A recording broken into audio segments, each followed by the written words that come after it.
नमस्कार, सलाम, आदाब। मैं हूँ शाहरुख और स्वागत करता हूँ फिर से आपका अपने YouTube channel Khan education hub पर। आज के अपने इस वीडियो में हम रिट एग्ज़ाम 2022 के शिफ्ट 3 के साइकोलॉजी और भाषा फर्स्ट हिंदी की उत्तर कुंजी के बारे में बात करेंगे। इस चैनल पर हमने रिट एग्ज़ाम 2022 के शिफ्ट फर्स्ट, सेकंड, थर्ड और फोर के बाकी उत्तर कुंजी अपलोड कर दी है, जिसका लिंक डिस्क्रिप्शन में दिया गया है। वहां जाकर आप अपनी उत्तर कुंजी का मिलान कर सकते हैं। बिना देरी के चलो शुरू करते हैं अपना वीडियो। अगर आप इस चैनल पर नए हैं तो चैनल को सब्सक्राइब करें, अपने दोस्तों के साथ इसे ज़्यादा से ज़्यादा शेयर करें और कमेंट करके बताइए कि आपके कितने आंसर सही हुए और आपको ये वीडियो कैसा लगा। हमारे सामने साइकोलॉजी का पहला प्रश्न था, विकास के नियम के रूप में कौन सा कथन सत्य नहीं है। इसका सही उत्तर होगा ऑप्शन ए, विकास के लिए प्रत्येक अवस्था समान रूप से महत्वपूर्ण है। अगला प्रश्न हमारे सामने था, नैतिक विकास का सिद्धांत किसके द्वारा प्रतिपादित किया गया। नैतिक विकास का सिद्धांत है वो लॉरेंस कोलबर्ग के द्वारा प्रतिपादित किया गया था, इसलिए इसका सही उत्तर होगा ऑप्शन बी, लॉरेंस कोलबर्ग। 3 नंबर का प्रश्न था, व्यवसाय चयन में व्यक्तिगत विभिन्नताओं को निम्न द्वारा समझाया जाता है। इसका सही उत्तर होगा ऑप्शन डी, अभिक्षमता में अंतर। अगला प्रश्न हमारे सामने था, बाल विकास में वातावरण की भूमिका के द्वारा सबसे सही रूप से प्रतिबिंबित होती है। इसका सही उत्तर होगा ऑप्शन डी, आदत निर्माण। इसका सही उत्तर होगा ऑप्शन डी, आदत निर्माण। अगला प्रश्न था, व्यक्तित्व का शीलगुण सिद्धांत किसके द्वारा प्रतिपादित नहीं किया गया। तो हेंस आइजेंग ने व्यक्तित्व का कोई भी सिद्धांत प्रतिपादित नहीं किया, इसलिए इसका सही उत्तर होगा ऑप्शन सी। 6 नंबर का प्रश्न है, कौन सा व्यक्तित्व परीक्षण नैदानिक निदान के लिए वैध है। इसका सही उत्तर होगा ऑप्शन ए, MMPI।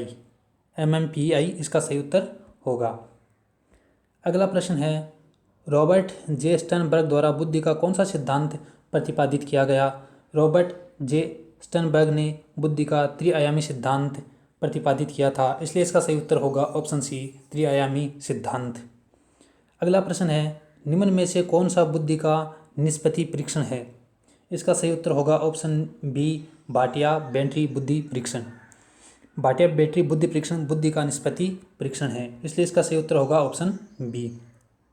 अगला प्रश्न है, व्यक्तिगत विभिन्नताओं की प्रकृति के लिए निम्न में से कौन सी अवधारणा सत्य नहीं है। इसका सही उत्तर होगा ऑप्शन बी, अधिगम समानता।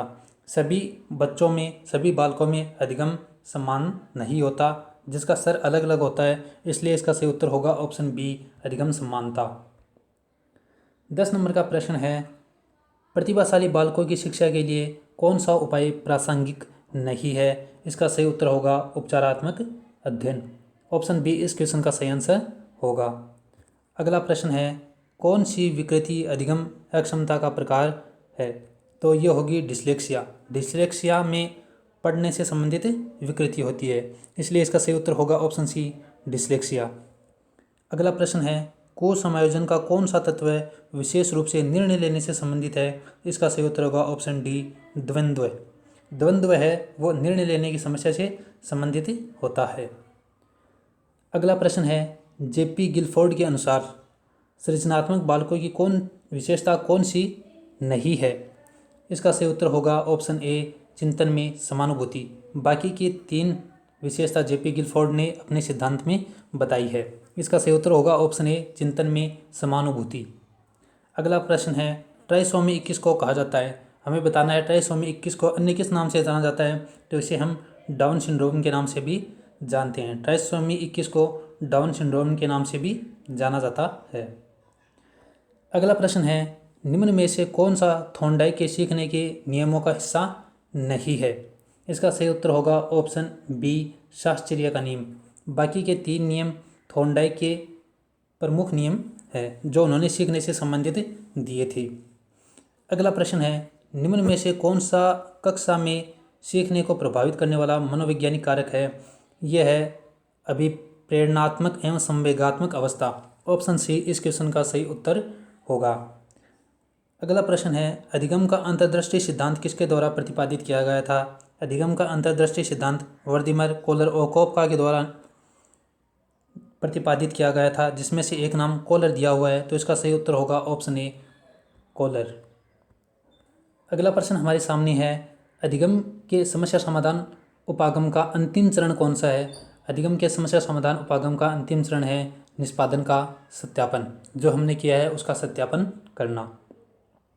19 नंबर का प्रश्न है, समायोजन के लिए एक युक्ति के रूप में रक्षात्मक युक्तियों के प्रयोग को मौलिक रूप से किसके द्वारा किया गया था? रक्षात्मक युक्तियों का सर्वप्रथम प्रयोग सिगमंड फ्राइड द्वारा किया गया था, इसलिए इसका सही उत्तर होगा ऑप्शन बी सिगमंड फ्राइड। हमारे सामने अगला प्रश्न है, निम्न में से कौन सा बाह्य अभिप्रेरण का उदाहरण है? पुरस्कार है वो बाह्य अभिप्रेरण का उदाहरण है, इसलिए इसका सही उत्तर होगा ऑप्शन डी पुरस्कार। अगला प्रश्न है, निम्न में से कौन सा शिक्षण के स्तरों के आधार पर शिक्षण का प्रकार नहीं है? तो प्रदर्शन स्तर है वो एक शिक्षण का प्रकार नहीं है, बाकी के 3 शिक्षण के प्रकार हैं, इसलिए इसका सही उत्तर होगा ऑप्शन बी प्रदर्शन स्तर। अगला प्रश्न है, डिवाइड डब्ल्यू एलन के द्वारा कौन सी शिक्षण अधिगम की विधि प्रस्तुत की गई? डिवाइड डब्ल्यू एलन ने सूक्ष्म शिक्षण का सिद्धांत दिया था, सूक्ष्म शिक्षण अधिगम की विधि प्रस्तुत की थी, इसलिए इसका सही उत्तर होगा ऑप्शन ए सूक्ष्म शिक्षण। अगला प्रश्न, अभिप्रेरणात्मक चक्र के 3 महत्वपूर्ण घटक कौन से हैं? अभिप्रेरणात्मक चक्र के 3 महत्वपूर्ण घटक है आवश्यकता, अंतर्नोद और प्रोत्साहन, इसलिए इसका सही उत्तर होगा ऑप्शन बी आवश्यकता, अंतर्नोद और प्रोत्साहन। अगला प्रश्न है, क्रियात्मक अनुसंधान का प्रमुख उद्देश्य है? तो क्रियात्मक अनुसंधान का प्रमुख उद्देश्य है नैदानिकी या नैदानिक, ऑप्शन बी इस क्वेश्चन का सही उत्तर होगा। अगला प्रश्न है, उपलब्धि परीक्षण के निर्माण के लिए निम्न में से कौन सा सत्य नहीं है? तो उपलब्धि परीक्षण के निर्माण के लिए जो मूल्यांकन है वो सत्य नहीं है, इसलिए इसका सही ऑप्शन होगा ऑप्शन बी मूल्यांकन। मूल्यांकन इस क्वेश्चन का सही आंसर होगा। अगला प्रश्न है, राष्ट्रीय पाठ्यचर्या रूपरेखा को किस वर्ष में प्रस्तावित किया गया? राष्ट्रीय पाठ्यचर्या रूपरेखा NCF 2005 में निर्धारित या प्रस्तावित किया गया, इसलिए इसका सही उत्तर होगा NCF 2005। अगला प्रश्न है, आंकलन का कौन सा प्रकार शिक्षण अधिगम प्रक्रिया से संबंधित नहीं है? तो आंकलन का नैदानिक प्रकार शिक्षण अधिगम प्रक्रिया से संबंधित नहीं है, इसलिए इसका सही उत्तर होगा ऑप्शन सी नैदानिक। अगला प्रश्न हमारे सामने है, जीन पियाजे के संज्ञानात्मक विकास के सिद्धांत से कौन सी अवधारणा संबंधित नहीं है? तो जीन पियाजे ने अधिग्रहण के बारे में कभी कुछ नहीं कहा, इसलिए इसका सही उत्तर होगा अधिग्रहण। बाकी स्कीमा, आत्मसातकरण और व्यवस्थापन का वर्णन जीन पियाजे ने अपने संज्ञानात्मक विकास के सिद्धांत में किया है, इसलिए इसका सही उत्तर होगा ऑप्शन बी अधिग्रहण।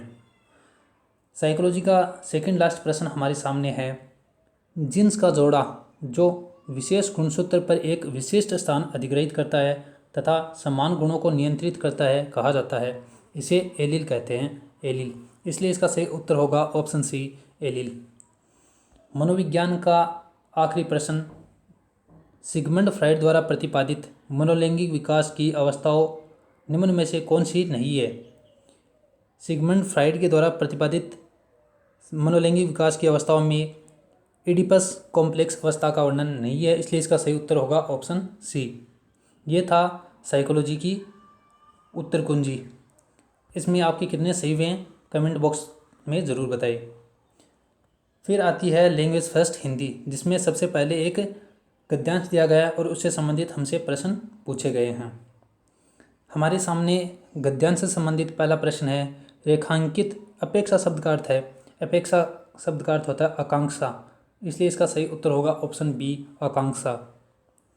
अगला प्रश्न है, निम्न में से भूतकाल का सही उदाहरण है? भूतकाल का सही उदाहरण है वो है ऑप्शन सी, पहले ये सुविधा उपलब्ध नहीं थी। ये उदाहरण भूतकाल का है, इसलिए इसका सही उत्तर होगा ऑप्शन सी, पहले ये सुविधा उपलब्ध नहीं थी।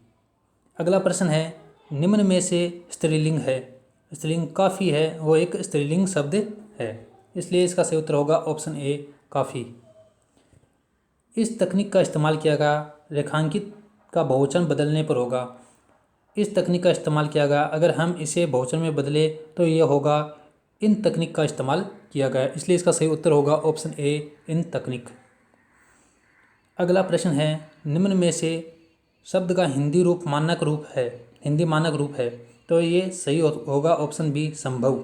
बाकी के 3 हैं वो विदेशी शब्द हैं, संभव एक हिंदी शब्द है, इसलिए इसका सही उत्तर होगा ऑप्शन बी संभव। अगला प्रश्न हमारे सामने है, सावन शब्द का हिंदी शुद्ध रूप है, सावन का हिंदी शुद्ध रूप है श्रावण, इसलिए इसका सही उत्तर होगा ऑप्शन डी श्रावण। तुम दौड़कर चलते हो रेखांकित पदबंध का उदाहरण है, तो तुम है वो एक सर्वनाम है, इसलिए इसका सही उत्तर होगा ऑप्शन डी सर्वनाम। फिर एक मुहावरा है जिसका अर्थ बताना है ठीक न्याय करना, अर्थ प्रकट करने वाला मुहावरा बताना है। ठीक न्याय करना किसका अर्थ होता है, ये होता है दूध का दूध और पानी का पानी करना, इसलिए इसका सही उत्तर होगा ऑप्शन बी दूध का दूध पानी का पानी करना।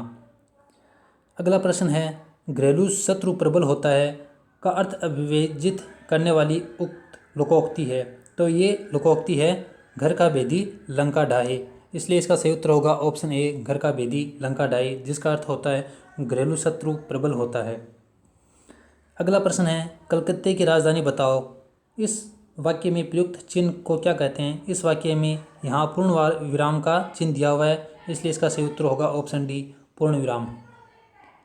अगला प्रश्न है, निम्न में से मातृभाषा राष्ट्रीय जागरण और सांस्कृतिक पुनरुत्थान को जिस शिक्षण विधि से बल मिला है, तो ये दिया है, ये बल है वो बेसिक शिक्षा से मिला है, जिसका कंसेप्ट महात्मा गांधी ने दिया था। अगला प्रश्न है, प्राथमिक स्तर के पश्चात पद्य और कविताओं का चयन करते समय ध्यान रखना चाहिए, तो प्राथमिक स्तर के पश्चात पद्य और कविताओं का चयन करते समय हमें कविता की भाषा कक्षा स्तर के अनुकूल हो, इस बात का ध्यान रखना चाहिए, इसलिए इसका सही उत्तर होगा ऑप्शन सी कविता की भाषा कक्षा स्तर के अनुकूल हो। अगला प्रश्न है, विद्यार्थी सही ढंग से लिखे और इसके लेखन कौशल में निरंतर विकास हेतु आवश्यक है, इसका सही उत्तर होगा ऑप्शन ए अध्यापक विद्यार्थी लिपि शब्द और वाक्य रचना की अशुद्धियों को दूर करता रहे। अगला प्रश्न है, विद्यार्थी में पठन कौशल विकसित करने हेतु उचित उपाय है। विद्यार्थी में पठन कौशल विकसित करने हेतु पुस्तकालय से संदर्भित पुस्तक लेने, पढ़ने और अधिगम आवश्यक सामग्री खोज का अवसर दिया जाए, इसका सही उत्तर होगा ऑप्शन ए। नेक्स्ट क्वेश्चन हमारे सामने है, निम्नलिखित में से मातृभाषा हिंदी शिक्षण की समस्या है। मातृभाषा हिंदी शिक्षण की सबसे बड़ी समस्या है वर्णों की अधिकता।